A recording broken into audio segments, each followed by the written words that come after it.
Hey guys, in this video we are going to review the Elechomes 2-in-1 Stick Cordless Vacuum Cleaner. If you want more information, please start the video. Features. This Elechome has the main ingredients of an excellent cordless cleaner: power, battery life, and maneuverability. The vacuum cleaner comes with 3 different suction modes: low speed, normal speed, and high speed, and offers 250 watt of strong power for a maximum suction of 20,000 pascals.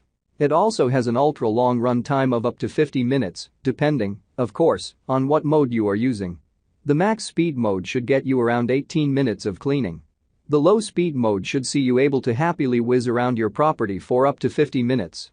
If you want to use the extension wand for cleaning high areas, like molding, fans, or furniture, simply swap out the cleaning head for a handheld cleaning tool. It ships with a high-efficiency filtration system that uses cyclone technology. It comes with an easy-to-empty and washable dustbin that doesn't need bags or other types of containers. And it has a smart battery level indicator that lets you know when the battery is running low. It works on multiple floor types, has an extremely flexible brush head for all-round cleaning, and offers the ability to easily remove and clean the filter. Pros: cordless design with a good run time. Lightweight body with 2-in-1 capability. Soft roller heads are good for hardwood floors. Adjustable suction and washable filters. Cons: struggles with cleaning fine debris on carpet. Short run time with max suction.